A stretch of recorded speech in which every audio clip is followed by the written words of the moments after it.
Welcome everybody.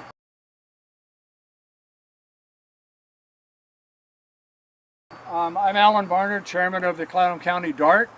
This is Sky Terry, who is the Regional Disaster Services Director for Emergency Volunteer Air Corps. There will be a quiz, so write that down. It's known as EVAC. And Sky has kind of given rise to the development of DARTs in Washington and been the prime mover for years pushing for this. And he's here having done some of these before and assisting us and supporting us in every way. So this gentleman got the word to us and has helped us to move this entire thing along. So you should know who he is. And that is a for real name, Sky Terry, working on an aviation program. All right, I'd like to introduce also Bud Williams is my vice chair for the DART. Dave O'Donnell here is one of my pilots, and they will be working parking the airplanes primarily. Sky will be assisting, I will periodically. There will be airplanes coming in here in the not too distant future this morning. We're letting them know that the sky is lifting, and we don't know how many, but I'm estimating probably at least 20, wow. Yeah, possibly right. more. We're going to be parking between those cones and the stanchions here, 5 or 6 of them here for observation for training purposes. The rest of them will be taxied down and parked on the tarmac in the parking area down there where we can walk down and view them and go through them. We're going to be taking photos of them and staging, loading and unloading as time goes on. But that's a general plan. Rod Fleck, is he here? No, he had to go back to the office. Okay, from Forks has requested that we put a few here and the rest of them down there. I don't want to get the airplanes too far out in the field. There's holes and deep grass, and pilots are concerned about prop strikes and that kind of thing. This is about safety. First of all, we welcome you all here today. We want to have a nice, safe event. We're looking forward to it. We appreciate all of your work. Carol, your work out on the west end, and John from the east end to Jefferson, and I'll have other people, pilots and ground crew, flying in as this unfolds. Everyone back here should have a safety vest. If you don't have a vest, you should have one. Hopefully you could acquire one. The point is, in an event like this, if this was a real event, this is only training, but everyone in the area should have an emergency worker card, if that's what your program will call for, and should have a vest. So if you do have a vest, please wear it so we can identify you as belonging in here. As far as the general public goes, I think we had that discussion, and the general public just coming in off the street really shouldn't be allowed over here, as I understand it. That was our discussion with Jamie as of Thursday. So primarily in this operating area, it should be people that should be here and are vested. I have a question. There's been a lot of stuff going on over Yeah. here. People need access to all these tables. We were going to tape this off so that the people could observe That's fine. and access the information without having to do the training. That's fine. Is That's that okay to?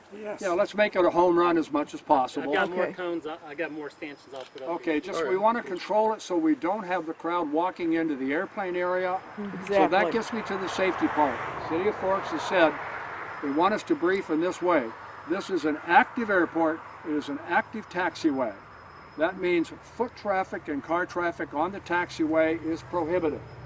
Any of the cars that come in here need to drive off the shoulder of the taxiway. Anybody walking back and forth should stay off the taxi tarmac and stay on the grass and dirt areas. The planes will be parked, a few of them over here, and we'll park them and put them in place. You don't need to worry about that. The rest of them will be taxied down and parked there.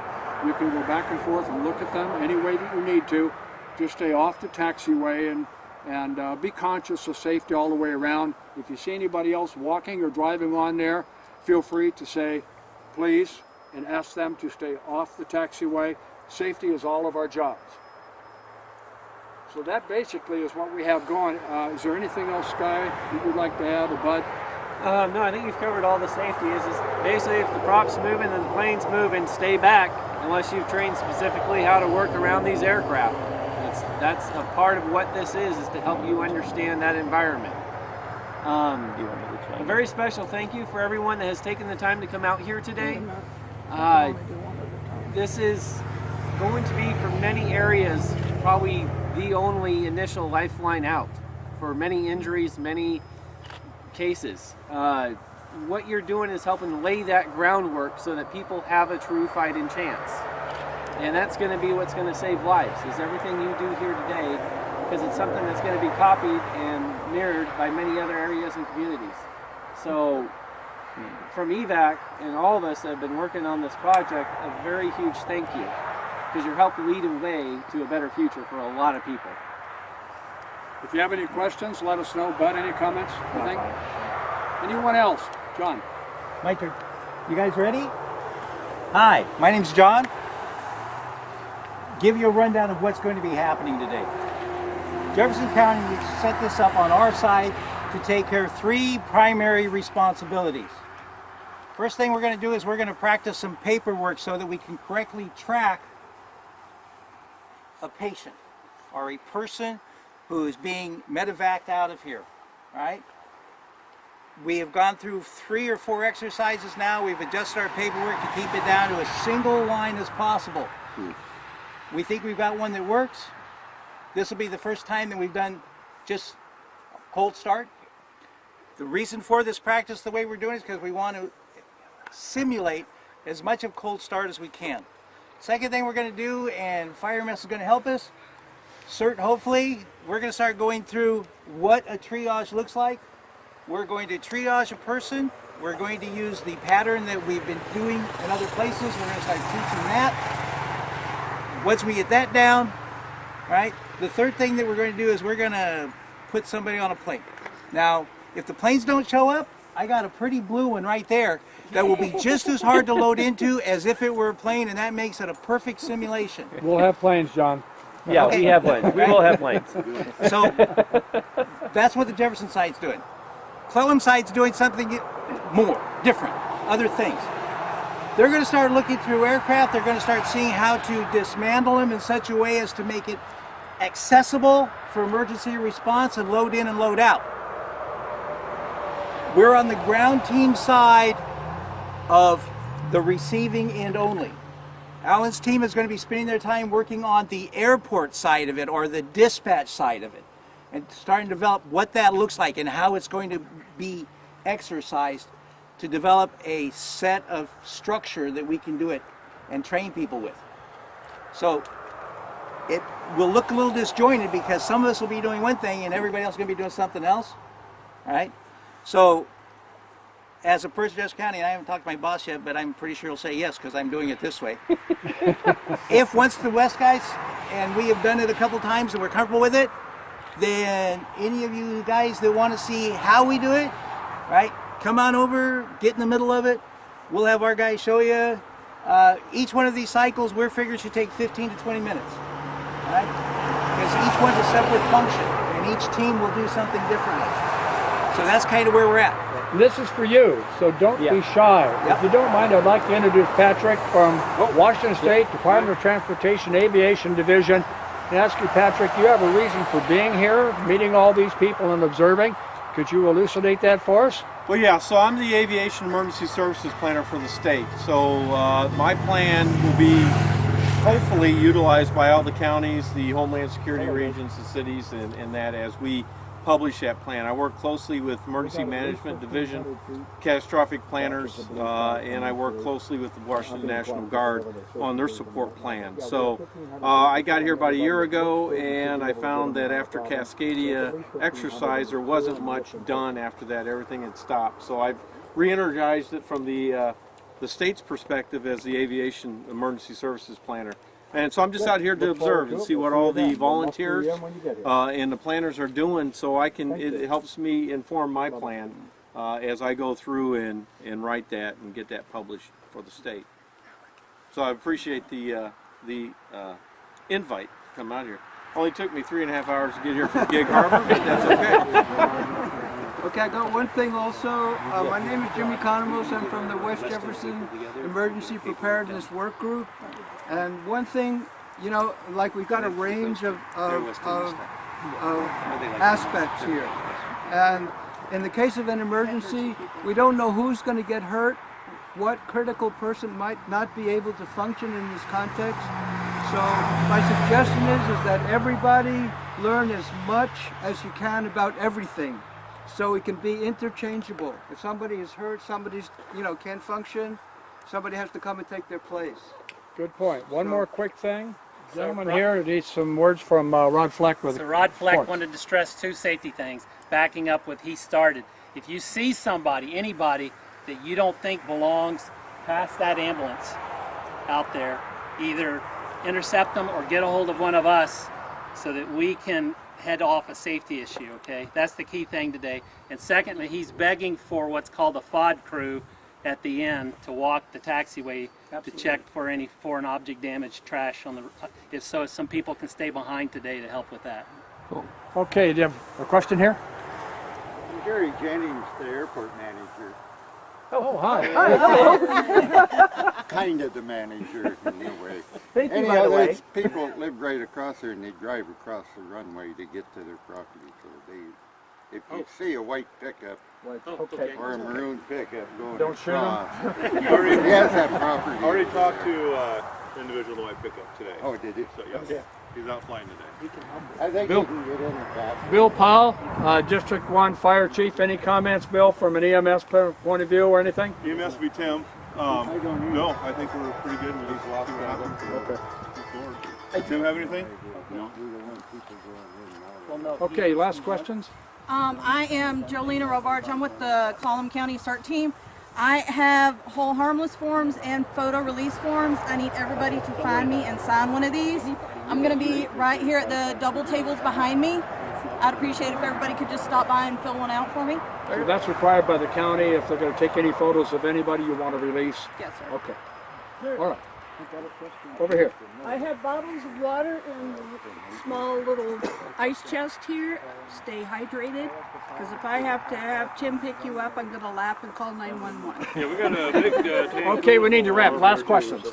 I'm John Richmond. I have the Aries table down there. I have some vests for the active participants in the drill. A limited number that are available. Yeah, please do have them all. Okay, any further points? Any questions? Issues? Actually, one last one. I want to identify 2 people, Diana and Tara, our photographer, videographer. One thing to kind of keep in mind is kind of watch their 6. When it comes to photography and videographer, sometimes people can get focused in on the shot and kind of forget the peripheral. So if we could all just kind of help be a little extra eyes and ears and hands for them to make sure they stay extra safe, that would be appreciated. Look out for one another. Yeah. Yes, sir. I just have a real quick question. It'll be a real easy answer. If something was to happen to the runway where you're unable to land at all, is that just it, or do you guys, is there some sort of like airdrop or something like that that you guys also do? What we're working on and what Alan is working on is identifying alternate. So we're looking at sections of Highway 101. Okay. We're looking at roads, lakes, rivers, beaches. Anything and everything that we can identify and label and put on the map as a landing opportunity all over the county. It'll take time. We're partway there, but it's an ongoing project. Okay, we need to wrap up. Thank you very much for the brief. Have a good morning. This is all for you, so jump in and learn everything you can. If you have any questions, let us know. Thank you, everybody. Okay, West End.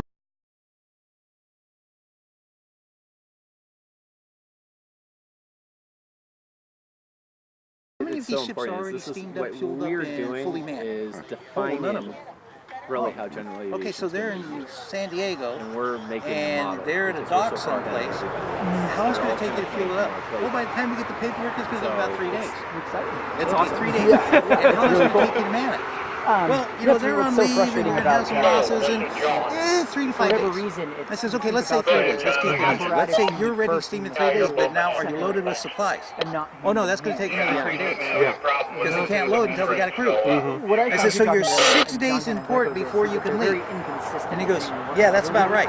I said, so at your full steam of your slowest craft, and you're leaving San Diego and you're coming up to the Saley Sea, and you're coming up, right, to Admiralty Inlet somewhere, and we're talking about a plan for that too. How long is that going to take you? And what's nice Oh, is we can be there in you're 4.5 seeing that to with 5 the days. WeGarp Yeah. is This that's is, creating well, a unified is that in coherent the plan that summertime or the covers wintertime? The whole West Coast. Yep. Right? There's all the states involved. And they're like, that are gonna I said, get so with this I thing used to going sail a on. lot, and I And know all the that resources going are north, responding beating on it. north, So we're actually is getting really the hard. command. It's Yeah. hard on our So craft, it's- it's hard on us, it's really slow Again, going, thank you. and if the weather's really bad, he goes, falling well, backwards into 6 to 8 this. days. Yeah. And I Well, was I gonna know, get- but I said, you're good, in so a now we're at position 14 days 14 days. before you turn the bin and you start coming into the Saley Sea. Dark Ages. And he's like, yeah, that's probably right. I says, and how long is it going going to take you to set up a stomp it and distribution kill center it? to do anything after that? But you're so supportive of it, and it's when they find people like you land. It's 28 days. I That was the really number we appreciate finally that. set on. I We always try to drill it express in. that If you 'cause drill it's it not in, common. It's it always Yeah. comes back to a month. Well, I'm all about one of the. There's no way around it. No way around it. The best we can hope for is a month, 28 days. There's still people saying 2 weeks. Well, kind of, The I don't wanna hold- I Coast don't Guard wanna said it was going to be so I 30 might as well days. say it right now. If you're going to come into my That's how we county, his county now, he's my new boss. If you're going to come into our county and you're going to start in 2 weeks to readiness, earlier days, I was born out of civil defense. That's why I asked I you. didn't think military. we're Yeah, talking I was told to 30 days. you're there. I'll make sure I take that back to the PRs with me. It's like, Traditional funding. Because it would be a lot. I mean, it may happen in 2 weeks, and that would be great, yeah. but you got to work on worst case scenarios. I think 30.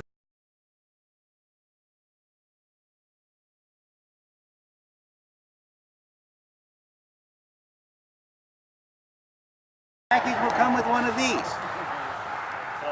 Remember, this is about spontaneous volunteerism. What we've learned is we have learned that if we try to sustain for years and years and years a cadre of volunteers, it'll flux, it'll come and it'll go. So we know that there's always going to be somebody that's going to be interested. All we have to do is pass this on and spend one short time training once a year, once every other year, once every 3 years, instead of having monthly meetings and all of those things. In this packet, just gotta open it up, right? In this packet is something that we've been working on, believe it or not, for a year to turn it into absolutely the most basic document that we can have. If you've done this once or seen it once, and you've got 5 people that you're going to be talking to about what they're going to do, we got flip charts. These are parts of a plane that we don't want you to touch. We don't want you near them, and the pilots don't want you near them. These are pinch hazards.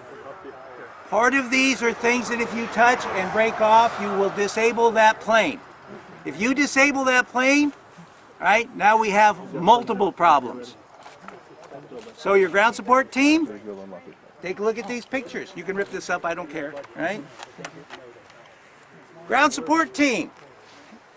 I need a show of hands. Anybody need... Okay, thanks. Anybody here know how to do a bowline? Ah, well good, because in this pack,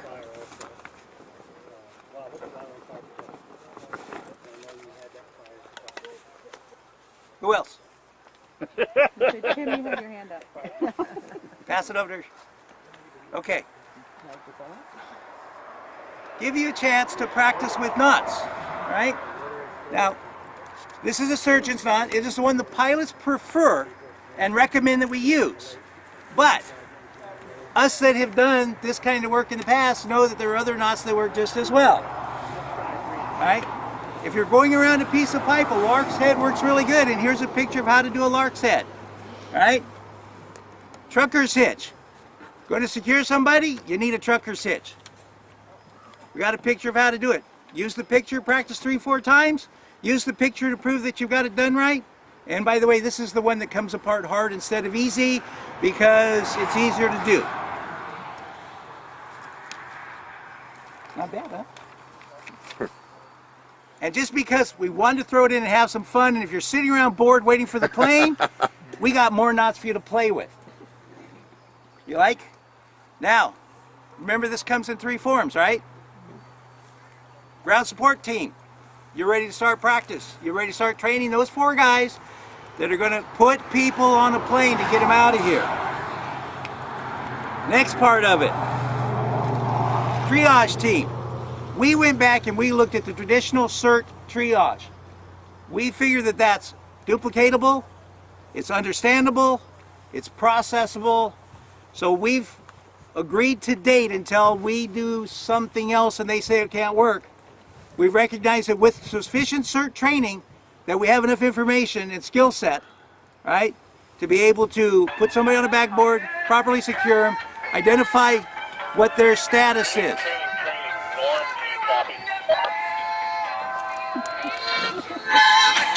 Mine does the same thing.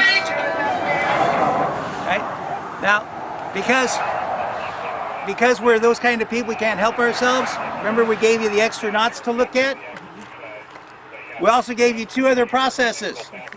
So, if you can't process it one way, you can show them one of the other 2 ways. They'll process it that way.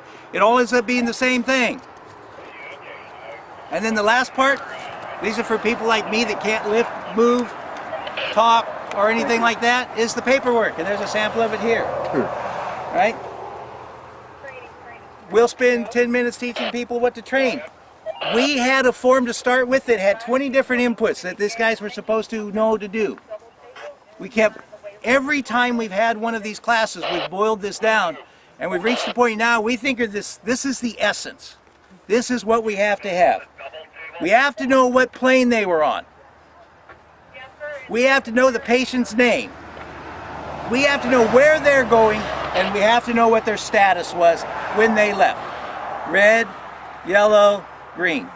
We're not going to worry about the last one for obvious reasons, right? What are the destination options? The pilot will tell you where he's taking them. Right. Right? If you're in a big city, it could be multiples. If we're out here, he's going to fly in, he's probably going to go to Fairchild. Or, where's that state planner guy? He's not here. When he gets here, one of the things that we're going to be working on is building that system. He just agreed that if we show him where we're going to land planes, he'll certify them.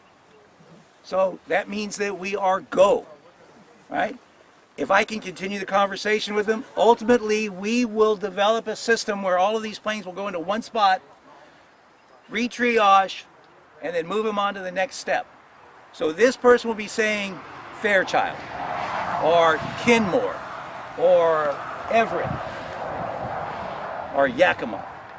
And those will probably be one of the 4 places most likely they'll go, because that's about all the legs our planes have, right?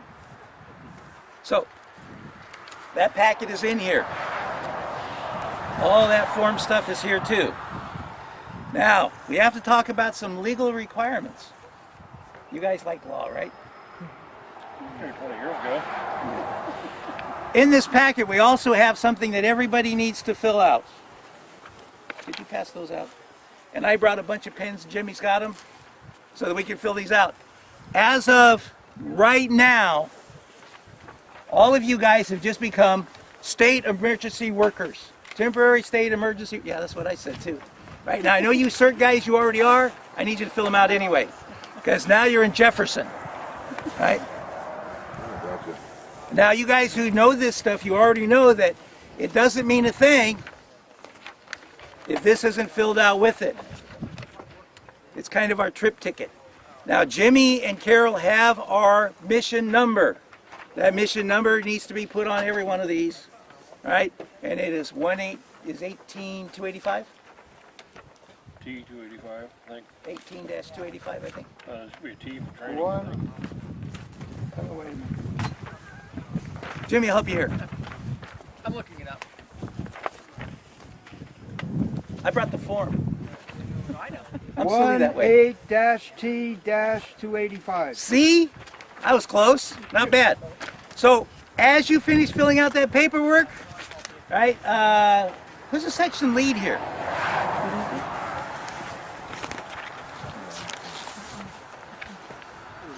Excuse me for a second. This is really important. I'm going to let her introduce herself. As of July 1st, there's a brand new medical response, emergency response coalition for our area. It's 1/3 of the state and 80% of the population. So for the first time, in my opinion, First time we actually have something that we can work with that's not parsed into little bits. We have the third of the state who one of their primary responsibilities is emergency response and support. Did I say that right? Yep, for healthcare. So I'm going to step back. She's going to introduce herself, and then we'll continue on. Hi, my name is Elia Baltazar, and I work with the Northwest Healthcare Response Network. So as he said, it's Healthcare Specific Coalition for Preparedness and Response.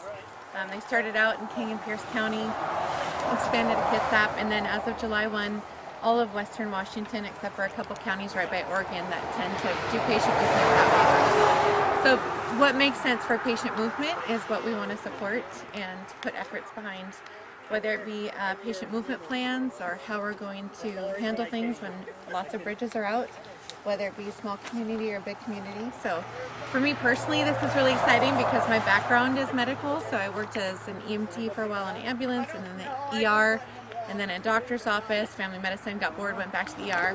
But seeing the difference in what responses, depending on where you are and what city you're in, is kind of where I became really passionate about. We got to be able to do this better for patients and community members. So that's why I'm out here today. We made a family trip of it, so we stayed in Joyce last night, or I don't know, but our hope is to learn more about what you guys already have in place out here and how we can support kind of bolstering up those plans and those things to get patients taken care of during crisis. So if you have any questions, let me know. Perfect. So you're going to get a chance to see what I've been driving at you guys since Texas. Right? And yeah, I know you looked at me and says, well, I think you have a plan. And I went, yeah, I do. I'm going to show it to you one of these days. This is the plan. We have a map here. Somewhere. Over there. We have a map over there. I'd like to show it to you when we get up and rolling. Give you an idea of what we're talking about. State transportation is, you want to have a conversation with him.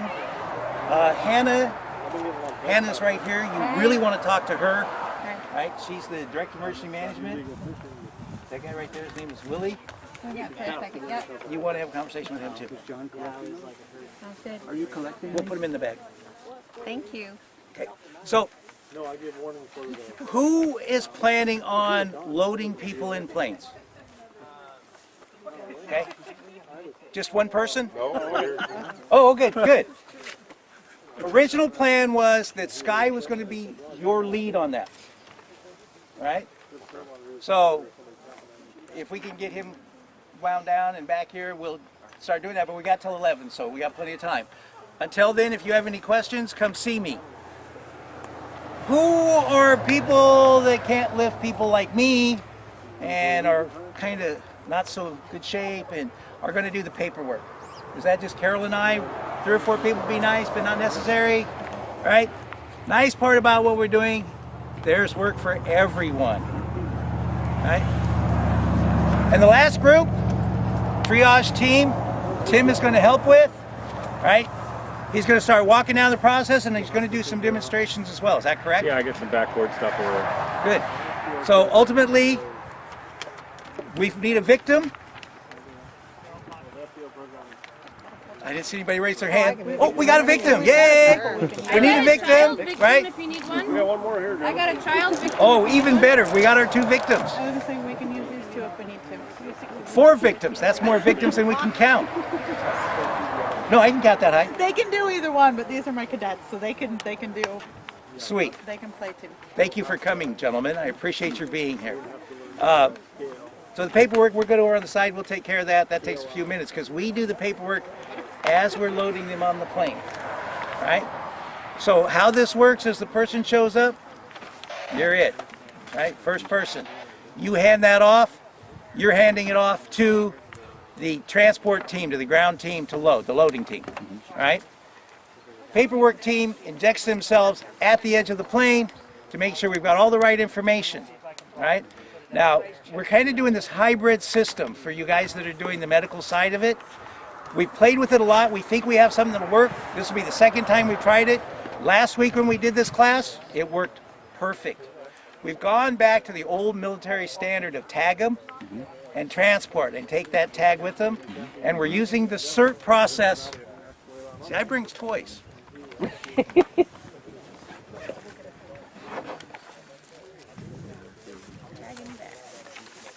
I didn't say bag. I didn't say bag. I did. Oh no! So that's where we're at. Yeah, we're only flying live people. We don't fly the bagged ones.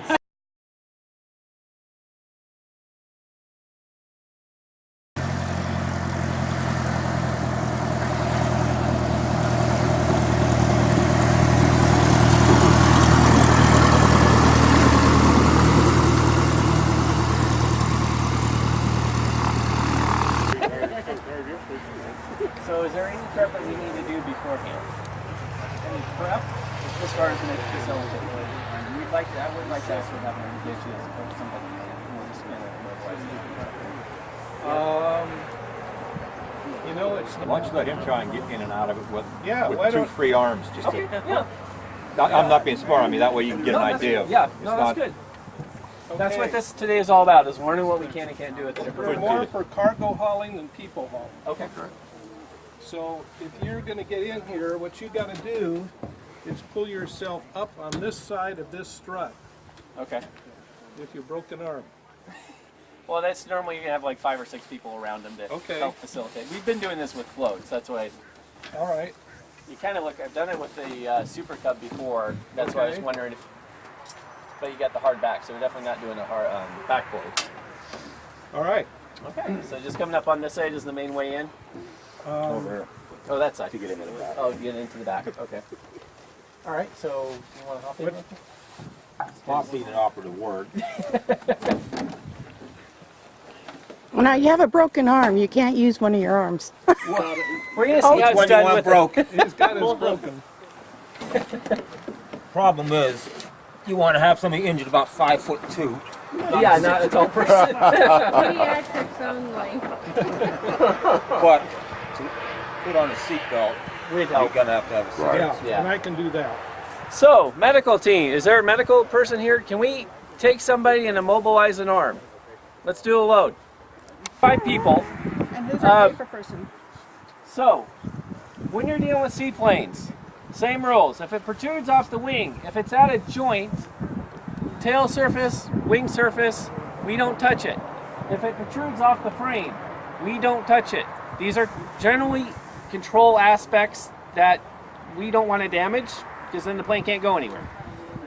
If you're touching those areas and someone's in the cockpit, you lose fingers, and if they make an adjustment. So we leave that area alone. The other thing about floats is all these control wires. We leave them alone. Hard points. So these are areas we can use because they hold the wing on, so we know they're strong. Pontoons you can step on. Obviously here we leave that alone. Kind of the frame around the cockpit you'd be able to grab. Does that make sense? All right, so let's get 4 people to help this injured person. You might need to move the ladder back just a little bit. You guys doing it again? Okay. We'll do it. They saw have her logged in. Where's our person who's logging in? Our paperwork guy. Okay. There's one arm. Where? Lady comes around. Yeah, you know, it's typical man. This is where we actually want to make sure we have Mark's helmets. chance to drop me, right? Get even. Yeah, do not drop her on her head. She needs her brain still. This is where having a helmet is good. Yeah. All right, what's she? Oh, she's getting the paperwork. Yep. And the tail number is Nora 432 Delta William. She's a green, broken arm. We'll probably need set. So we'll actually. And where are we going with her? This is a short. What's your range? Where are we going? What's my range? Yeah. Port Angeles easily today. Okay. But I mean, we have, we've got about 300 mile, 400 mile range. So what would be the farthest station you can go per se? Let's say evacuating people completely out of there. Spokane. That's never going direct here. Well, yeah, we'll use PA as the hub, but we would. Yeah, if we had full fuel. See, the one thing you guys don't have here, at least at Forbes, is any fuel. So we'd probably put you to PA because you could refill. Plus, you're also a slower aircraft. I'm guessing. Yeah. So it'd make more sense to put him to PA. So this is what I was talking about, the multiple transition points. and making sure the paperwork follows the transition points because of the aircraft type and range and just speed. We'd actually, this would be here to Puerto Angeles, then you'd probably hop off onto a bigger aircraft further east to Spokane. All right, so let's bring her over. Come on, we're gonna come over. All right, so the idea here is, okay, hold on. So we want to have two on the ground, one behind. But not on the arm. Yeah, not on the arm, don't get up there yet. We're gonna have you there. I'm trying to think. Can we put maybe one more for us? Right. Yeah, I don't want to get too much weight on yeah, the rear. okay, so we're good like that. All right, that's good. Are you gonna? You're gonna hand off to him. Yeah, I'm gonna check, make sure you don't fall. Okay, I'm ready. There you go. You all set? Yeah. Okay. There you go. Her unstable. Okay. So You use can your get right your hand good there. Yeah, then get your kind of Left foot. Yeah, left foot Yeah, on there. that's good. Watch your head. 1, Watch 2, the head. 3. There you go. Got it. put a good arm there. Can you get your leg up? Got it. Okay. Other side. Good. Got you here. There you go. Awesome. Not bad. In. There you go. Kind of lift up over the seat. Oh, if you can. okay. You get up there. Yeah. There you go. Now, this foot. I got your arm. There we go. Watch the head. Sorry, not trying to get pressure. I'm trying to make it difficult, so you have to work. There we go. Okay, now step down with the right foot. Got it. There we go, and then we're gonna go down to the ground team hand off. Wait, Just hold be on. careful of Hand. that step. It's not the greatest step. Take your time. You got that? Stable. There we go. There we go. Got her. Yep. Got it. Nice. Yeah. Perfect. So you were talking about poundage and things that we can carry. See this?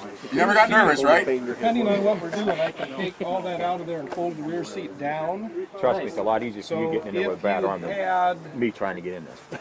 I suppose if you had a short little thing with a kid or something who's on a little short stretcher, you could put him in the back. But we can carry probably 300 pounds worth of stuff in here and another 40 to 50 pounds in the tail. It goes clear back to the number 2.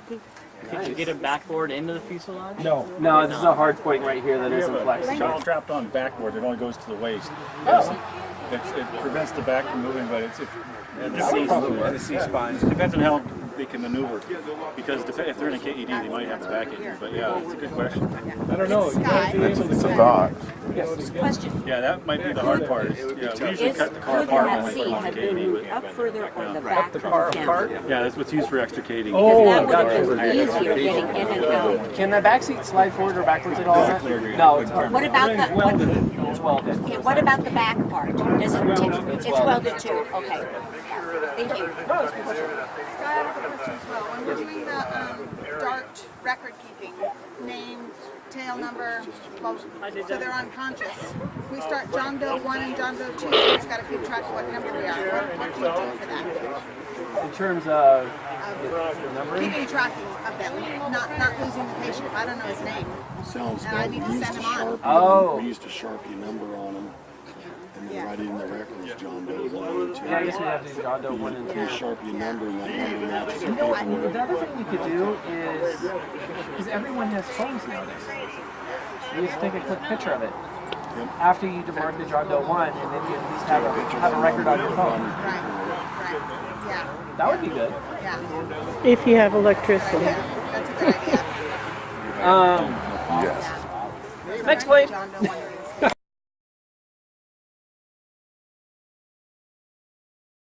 Seconds to pull out. It's just tell them a fast pinch, not these screws. Would you, the backboard, Front seat is much harder to take out. That's bolts. okay, so you'd have to bolt that to this. We're not going to do that today. Is one of the seats that has to come out is the co-pilot seat, which actually requires tools to do. This easy snap out seat, the back. But the back is just a snap out, and what's nice is it does have hard points that you'd be able to use as tie down points. Okay? This one's actually really nice. You can just slide it right up the right. And again, it's going to be over the head and in this way. No, the co-pilot seat would have to come out, so we can't do that one yet. when you start doing this kind of load with this, obviously, This is a fabric covered aircraft. So this is just polyester over a steel tube frame. So don't So put you got to be pressure. real careful around it. It can be torn. So you got to watch it. The wings are metal, but the fuselage is fabric over a steel tube truss. And unless you're really short, these things are forehead killers. And when you're wearing a ball cap, it kind of blocks your forward vision. And I can't tell you how many creases I put in my forehead with the trailing edge of the wing. So you got to really watch out when you're walking around the plane. So henceforth, having the hard hat for the ones that are actually doing the load-in, and why when we did the one up there, I borrowed one of your guys' hard hats just to save my noggin. One of the seats that has to come out is the co-pilot seat, which actually requires tools to do. This is easy snap out. See the back on. But the back is just a snap out, and what's nice is it does have hard points that you'd be able to use as tie-down points. Okay? This one's actually really nice. You can just slide it right up the right. And again, it's going to be over the head and in this way. No, the co-pilot seat would have to come out, so we can't do that one yet. When you start doing this kind of load with this, obviously, This is a fabric covered aircraft. So this is just polyester over a steel tube frame. So don't So put you got to be pressure. real careful around it. It can be torn. So you got to watch it. The wings are metal, but the fuselage is fabric over a steel tube truss. And unless you're really short, these things are forehead killers. And when you're wearing a ball cap, it kind of blocks your forward vision. And I can't tell you how many creases I put in my forehead with the trailing edge of the wing. So you got to really watch out when you're walking around the plane. so henceforth, having the hard hat for the ones that are actually doing the load-in, and why when we did the one up there, I borrowed one of your guys' hard hats just to save my noggin. Feet first and then load them in. I think we'd be able to do that. Probably the easiest way to do that would be pull in the back seat. I'll put the back seat back in. Yeah, let's do that. Sideways there. I would load them. Well, this is kind of a weird position. Can you? No. So this is the only entrance. Yeah. Yeah, I'd probably stick them in head first and then slide them. So why don't we do that? All right. Who wants? I can do that. But yeah, we can do that. Who wants to volunteer? They're kind of like diamonds. You want to take very good care of them and make sure they're not hurt. And the best way to do that is make sure the ground team does the loading. Make sense? But they wait in the distance so that it's identified to the ground team who may not have that data, what they're able to do, so the ground team can determine which of 5 injured people would go with that pilot. Yeah, ideally these would all be coming from a hub location. So that hub location would get the request, hey, I've got 2 reds, 3 yellows, this is how much they weigh, this is what their condition is, this is if they're ambulatory, non-ambulatory. They'll get configured before they come out to the pickup drop-off point, land, they'll get loaded, and then they'll fly on to wherever they need to fly on to. And that's what we're shooting for.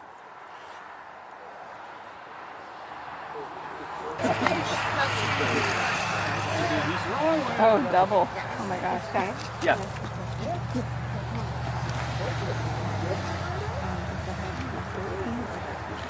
The hub's really becoming the dark thing because it's aviation focus.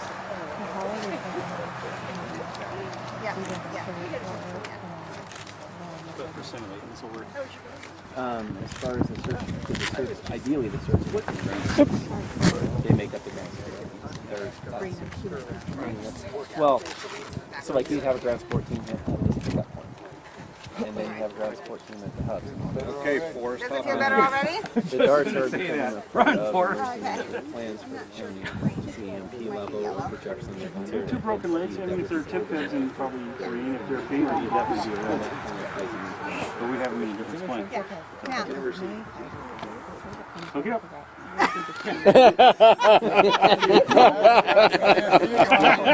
Yeah, we could talk some more too. You just sit like that. So I guess the best way to do it, we would actually have a sheet or something, but we don't have a sheet right here. We have to go get one again. But basically picking him up, we're going to need at least 4 people to pick him up. Okay. So that'd be So before Strong we do that, people. so we're not trying, let's map this out before we try to load him. right. So we're not just holding you and talking about it. So my thought is we kind of need to load him butt first, and then swing the legs in. Does this go down? It does not. I can take it out, but I can't. But you still have to have the bottom, right? It's some kind of cushion. You can take this out. But the cushion sits on that. That's all one thing. What I might be able to do is redisconnect this from the top so it folds back. You can see how his legs are. He's not bending his legs. He's really kind of sitting here with his legs out straight.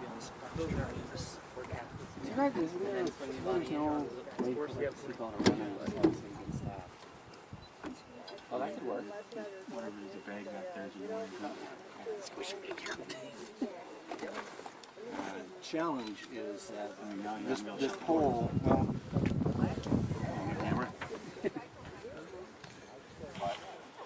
and that's flexible enough I can close the door around that. Fit in here.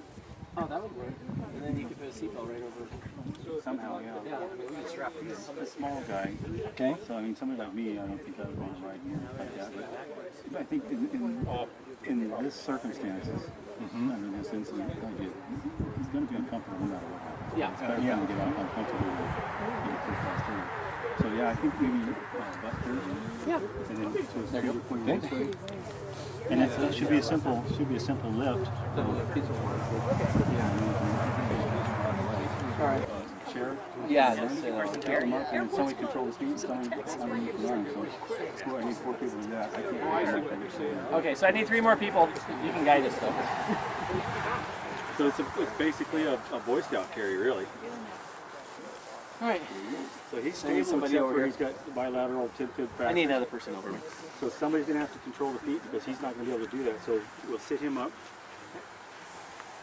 You're good. So sit up.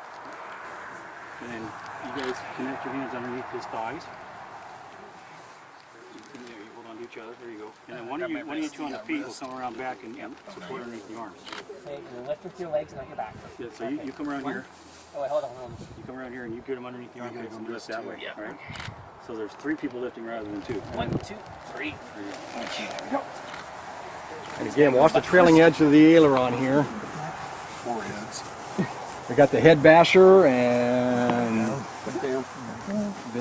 bend. You okay? So since he's stable, he should be able to help pull himself in. And sit up right and lift towards the front seats and his legs sticking towards the rear. That helps me. So so you want his head more this way? Right, legs down. Oh, Yeah, so okay. Switch him. Bend in half. No, sorry. So sit up and want your back here and your legs there. You get to go in the wrong direction. Sorry. I'll help you. Grab my arm. There we go. This guy's screaming. Yeah, so just bear in mind, no matter what you guys are doing, it's gonna hurt. Yeah. Oh, push it out of the way. I was gonna come around on this side, but. Well, you know, it's just his feet. It's not that big a deal. Okay. But there's no flooring back there, and the controls run back there. Oh, So okay. you have to be very still.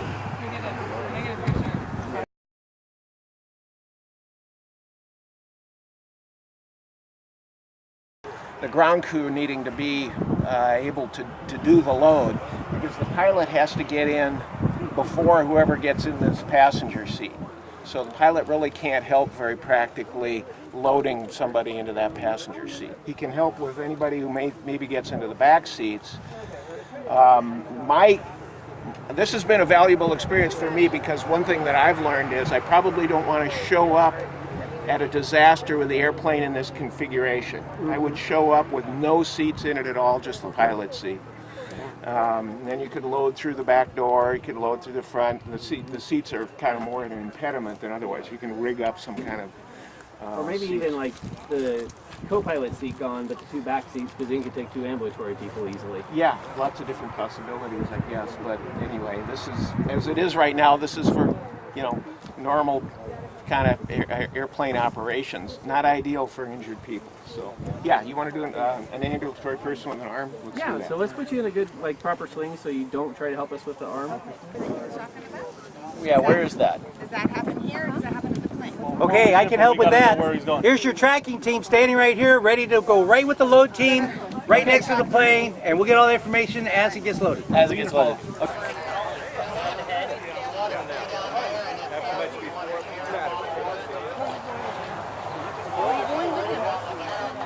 On an airplane. There we go.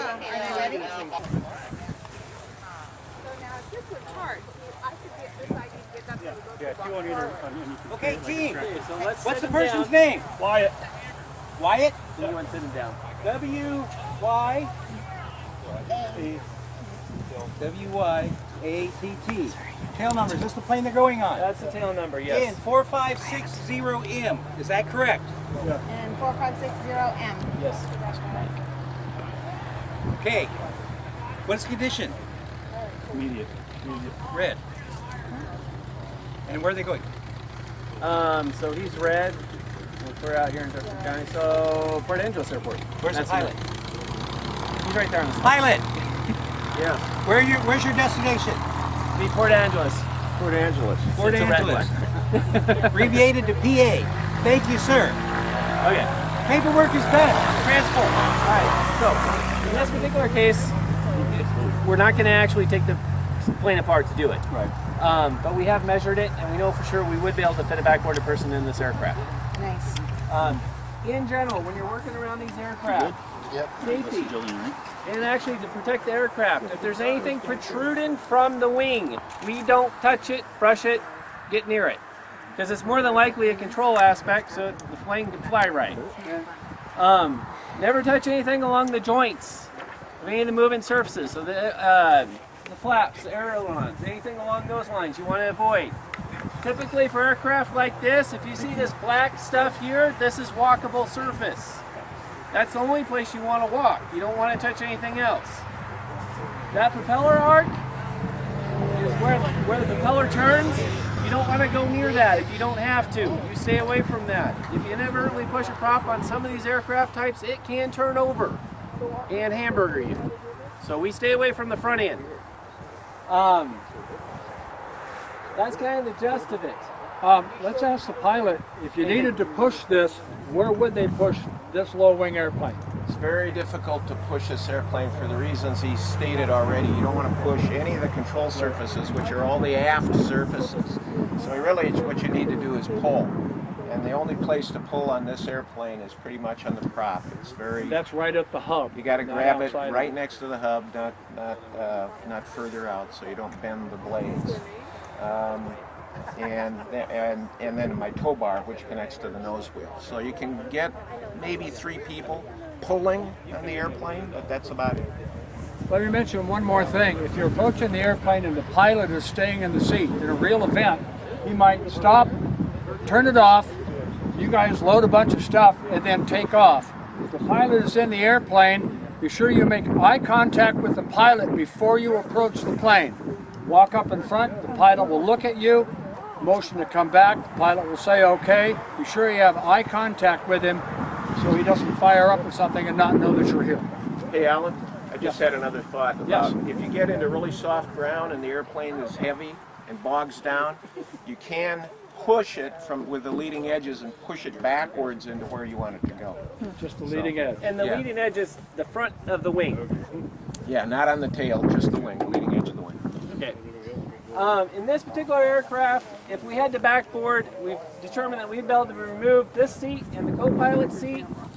As far as we can tell, without actually doing it, and just from years of doing this with float aircraft, I'm pretty sure with those gone, we'd be able just to slide them right in this way, and then anchor them to the basically whatever hard points you can get within the frame. Okay.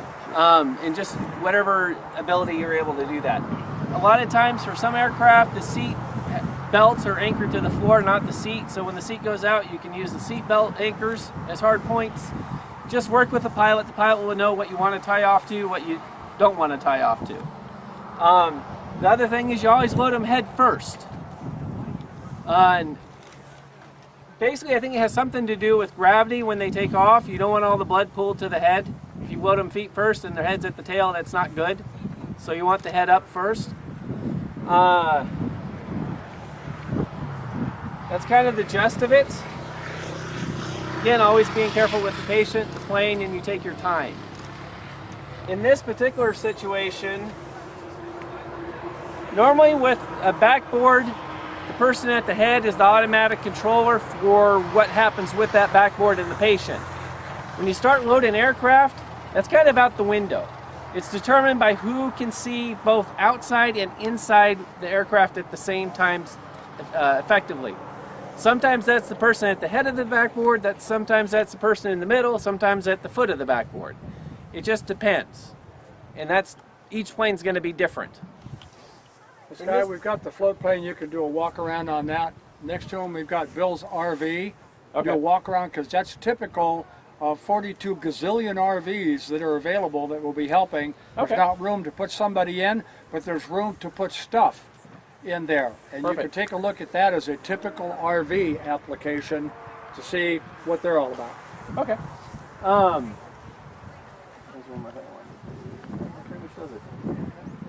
Anything else you'd think of if we were trying to load someone backboarded that you'd be concerned about?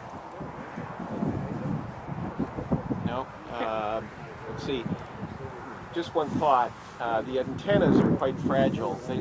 They depending on where you are and what you're doing, they could look like handholds, but they're not. Yes, don't do that. So just watch out for the antennas. They're pretty much out of the way, but you never know.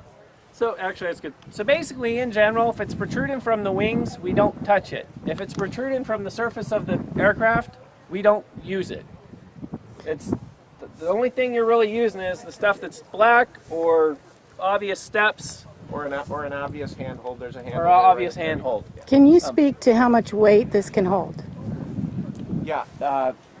With me flying the airplane and partial fuel, I can carry 500 pounds of payload, and potentially more than that if it's a very short flight with low fuel. So basically that gets how many people in there? If you're doing 500 pounds of payload, either 3 people or one person and an attendant or something like that. Yeah. So that would... Couple people and a bunch of stuff. So, and in general, one of the things you see me wearing is these gloves with the knuckle protectors. We started doing this about a year ago when I was working with the floats, as I wanted some kind of protection. The big heavy work leather gloves that most CERT teams have are really not a good choice, and you can kind of see why when you start having to deal with small dexterity issues here to remove hardware and stuff. So you want something like a mechanic's glove that's really, you can feel well and it's smooth and you're not bulky. You want the knuckle protectors because when you start sliding boxes or backboards and you end up doing something like this, you want a way to protect your hand from getting squished between the backboard or cargo that you're trying to slip in. And that should kind of cover that. Any questions? All right, next plane. This one we can put someone in.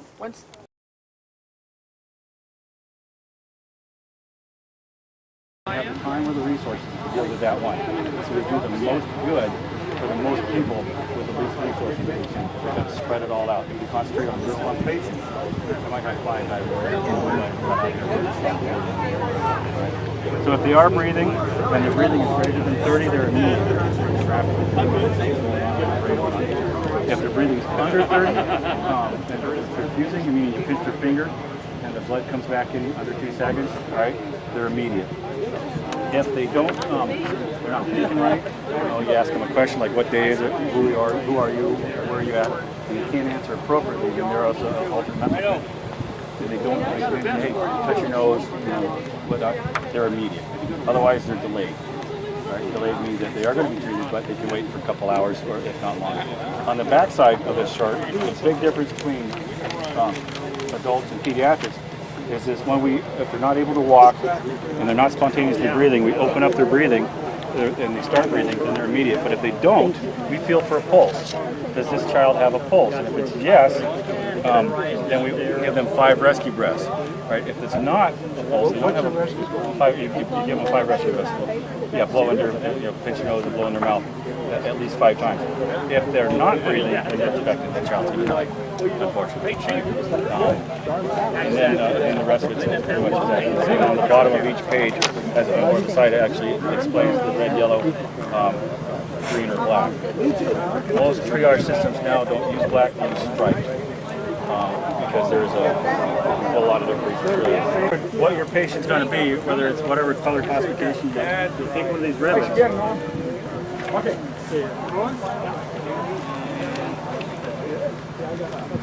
I think Deborah's got the tag. But anyways, the tag that they gave us is a waterproof tag with their name and all the other information on it. Tie this to their wrist. Right? Tie the tag to this to the wrist because people are probably not going to remove the tag. You used to just do basic move. You just tie it on, right? And then this tells the patient or whoever they're going to what kind of triage, what class of triage their patient is. Also, we got a tag that we use in the hospitals, that their name, all that other information with numbers on it. So there may be one or more triage tags on there. Whatever one you put on is the last triage that's going to go in the ear. Okay. So he gets triaged as a yellow in the hospital. He gets here, now he's no longer responsive. You're going to triage him as a red because his status has changed. His priority will go up in the transport. So triage is continued. We will triage on scene, during transport, at the hospital, prior to transport from the hospital, arrival here, and then you'll triage again. So triage is continuous. You always change. Okay? Some people get better, some people don't. Okay. Any questions? One of those sheets off. Absolutely.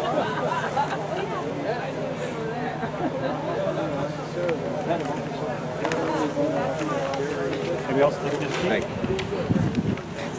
The camera lady.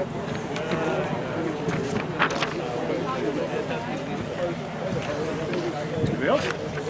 Okay, that's it. Pretty much, triage is really a simple thing. If you got, a natural, what do you call it?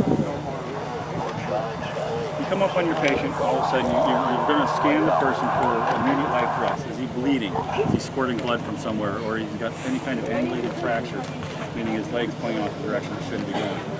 His head's turned the wrong way, he's not breathing properly, or he's got any kind of open or closed head wound. Then you'll treat those, obviously. We don't just look at them and tag them. If you triage a patient and you find an arterial bleed, we're going to deal with that. We are actually going to be teaching Stop the Bleed classes at Forks Hospital. They'll be free to the public.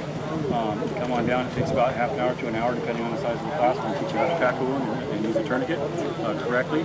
And then also, that'll be part of it. We'll do triaging with that as well. How to triage your patient and determine whether this is an actual life threat or if it's just what we call a distracting injury. Sometimes you get a finger torn off. It's pretty gruesome, gross. He's got a broken neck, but people focus on the finger. That's cool. So you got to be aware of that as well. Okay? Great. So these are some of the bandages that we're talking about for dealing with hemorrhage control. We've got one called an Oleas bandage. It's pretty versatile. We like this because you can do many different things with it. You can do attack the wound. You can actually create a pressure point for your eye. Inside comes out, and they actually got a little piece of plastic for an occlusive dressing for sucking chest wound. And it's you don't need tape. Put it on the blood strip and will clip. Then we also use what's called hemostatic dressing, which is what we'll actually pack into the wound. I mean, pack it in hard, and that turns into basically a giant blood clot. So that will seal the wound and stop it from bleeding. Pretty neat piece of gear, and that's what we're going to be teaching in our Stop the Bleed classes. So, any other questions?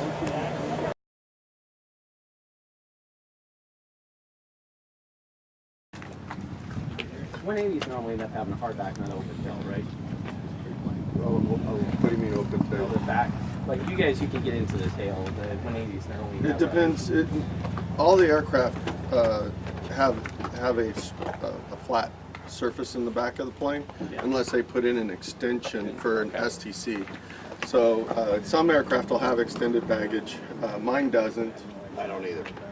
You don't either. But so the key with this is on the 185s, 182s, if you can get into the tail box, you can get a backboard in the aircraft. But this is a thing to be really, I've done this with 185s multiple times. When you start having to load this type of aircraft, safety is a huge thing because this is the one time you will be working around it in the propeller arc. This is a spin where the propeller spins. We call it the propeller arc. You never touch the propeller. The main reason being, some of these have compression on them. If you push hard enough, it can start it through a powered up turn and it will lurch forward. And if you're there, you're not going to be in one piece anymore. I could add something. Yeah. Is never be afraid if there's somebody in the cockpit or the pilots are on the plane. Ask him if he has his keys in his pocket. Yeah. The keys are not an ignition switch. They're to the mags in the aircraft. The engine, the spark plugs, and the mags are a complete set unto itself. So if you lose all electrical power in the aircraft, the engine's going to continue to run. So if the mags are on and you spin the prop and the mag fires and there's fuel inside the system, it'll start. So if they say the mags are off and the keys are in their pocket, then you're safe, or if we usually put them on the dash or on the seat. But you still don't trust them because when I bought my aircraft, they said my plane was all good to go, and when I got home and I finally did my first major annual, I found that the mags were not grounded properly. So if the mags aren't grounded properly and the key's out, it'll still start. So consider it a loaded gun. Unless you know the aircraft, that prop is going to spin if you touch it. So never touch the prop, especially if you don't know the aircraft. Again, why these ground trainings are so critical. So if everyone wants to come on this side, this is the side that you load.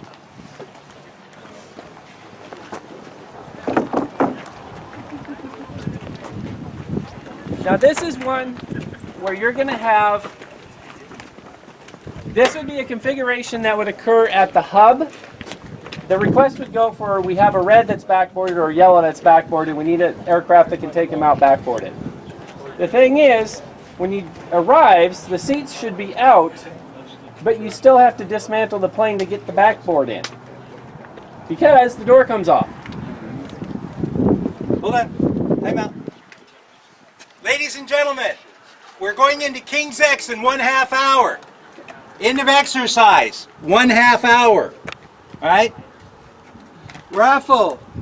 15 minutes after we're finished here, we're going to draw the raffle over there. So if anybody wants to buy tickets, you got 15 minutes to get some more. That'll be the end of it at that. And that's for the Ham Club.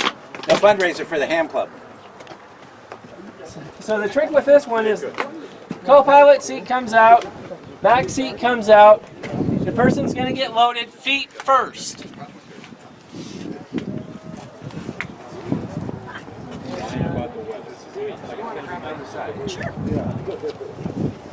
He does this at the hospital. I work at a hospital. So if we were actually loading this plane, it would arrive as is with the seats out.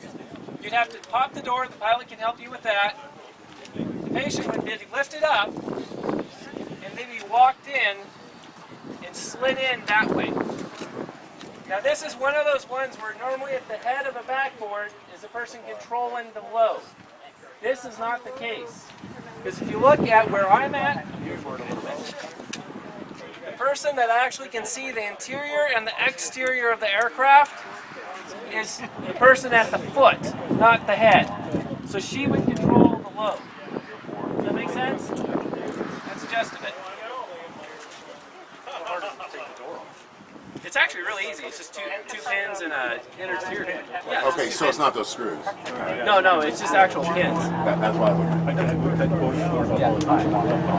Yeah, that's when you have the door back. But the problem is with these, the way these are set up right now is they're bolted in, so it take a bit to try to get the seats out the bottom to do that. But I wanted you to show, this is the one time we had aircraft where we were backboarded, that this is the only time you're working right around this. Nothing's normal to a normal load. Right. So it's important to understand that. And the manual that you guys were doing the ropes from has pictures of a Cessna 185, 182, 180, all the same load for a backboard. As long as you can get the door off. As long as it's an easy on-off for the door. If you got a drill or anything like that, you're not doing that. It's just, if they're the ones that have the pins, you can pop the door off and pop it back on. So do you take the front seat out or do you lay it flat? Front seat goes, back seat goes. Just out. Just out. So when we get it here, basically, they will already be removed. Yes. The only thing which we have to worry about is the door to come off. Slide them in. It's kind of like a Civil War cannon. You just front load it. Just not going to blast them out. So is there any way to actually secure the backboard to the aircraft so it's not sliding around, flopping around, and all that other stuff? So, actually, where's the pilot? Pilot go. Pilot, yo. There you go. Okay. So I know when we did it on the 185, we still had anchor points. Do we have anchor points? Okay, so there's still anchor points. So the backboard's not going to be in your way at all. So that kind of takes care of it.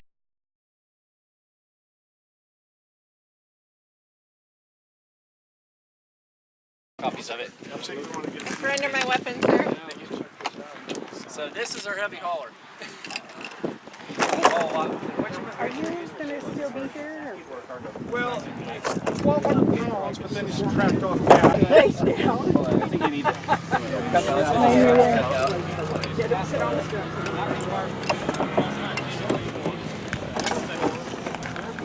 There's still some under. No, I think they're all out. Serious? They never do. Well, no offense, but I'll take you get the feet next. We're going to have the patient strap himself. All right. Now, when they do that, I'm going to walk over that direction. Hold on, let me get the video going so when you Sobling survives it. I'll be walking over there. So. Oh, I'm sorry. No, just wanted to let you know.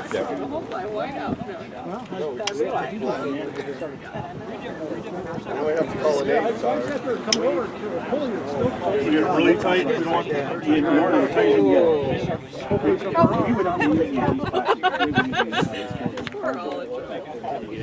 Oh, okay, yeah, because we're not getting it back. All right, so let's get more people. So one thing to consider when you got a patient on a backboard is you got to get these straps tight because you do not want the person to shift, right? If he has a back injury bad enough that he needs to be on a backboard, we would also have his head secured using a headband, a seat collar, and tape. All right, so that's something he would not be transported like this. We'd have him all the way through. Yeah. Also, if your patient is non-responsive, see how we got his arms underneath the straps? We would do that, but you got to be careful because you can create an inadvertent tourniquet. You might stop off the blood. So that's something to consider as well. Okay. And the longer he waits here, the more it hurts. So we need another person. We need 2 more people. We need 2 more volunteers. And then if someone, the black bag that had all the rope in it, that's back by the tent, if someone can run and grab that. Here you go. The hard part is there's not a lot of things that are actually like hooks. You do have back here, you do have the seatbelt. So on his side, we could seatbelt at this point. Over the leg. Well, my thought was. Well, through the backboard. There's actually one on each side. That's supposed to be very close. No drop dead. They just gave it a run. See the level of interest. We do the same on the other side. Ah, there it is. So this is what I was thinking. Hey John, if you want, you can go up on the wing. You can go up on the wing and look at the door.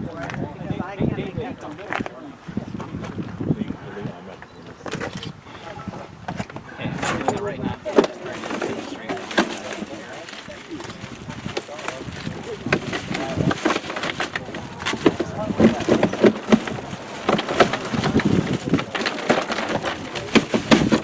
Here we go. Yeah. Yes.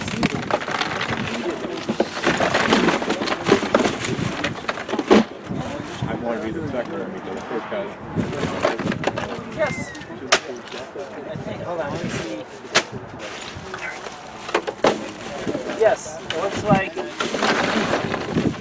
that's here. You don't have it. See,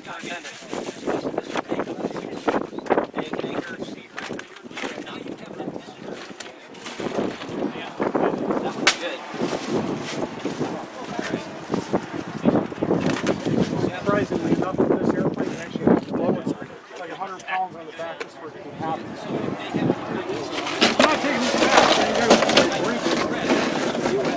that would be ideal. They get air sick and throw up their gas. So I mean, the only time we're really sending someone without an antenna is if we're basically screwed and we keep them. You know, it's a short hop, not a long hop.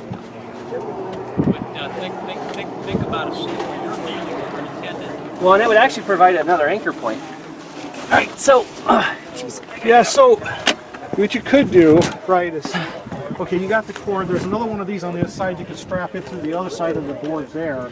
So if everyone wants to take a look at what it looks like.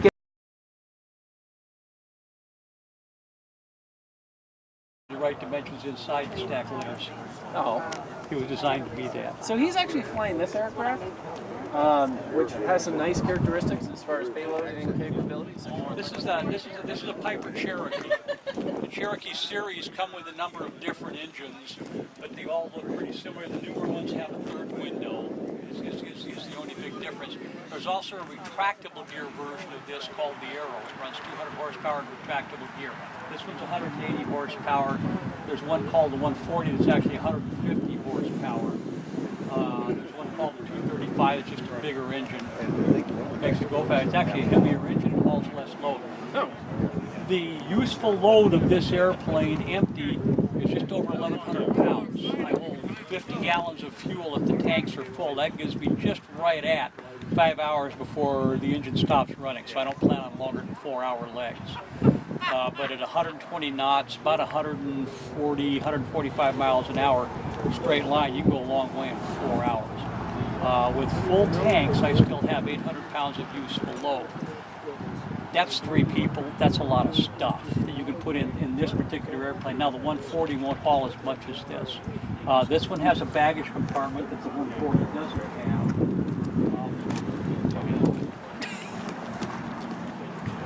If it'll fit through the dimensions of that door, then it will fit in there. Where we run into trouble is people bring things that are bigger than the dimensions of the door. It doesn't go in. You will not put a backboard in this airplane. Yeah. The front seat is easy to take out. The back seat does not come out, and it's tall, so you can't even put anything over the top of it. This is more either for hauling stuff or for hauling ambulatory patients. It's similar to the Bonanza, any other low wing. You have to climb up on the wing to get into the airplane. When you do, stay on that black strip. Keep everybody and everything on that black strip. 1, you're not going to slip and slide on that slick paint. 2, as you get out here, you're going to start breaking things. You're going to start damaging real expensive stuff. One other difference you'll notice, Cessna pilots and a lot of pilots will sometimes set things on here. Way out isn't good, but they'll use that as a table. So if I'm a flight instructor, I used to sign logbooks on the tail of an airplane. Rather than a stabilizer, this has what's called a stabilizer. The whole thing moves. Do not press on that. Because if you do, it's going to be major damage. You don't lift, you don't push the airplane back or forward by that. I could push down on that, push that tail down and move that nose around. You do this on this, all you do is do damage. So do not push on that.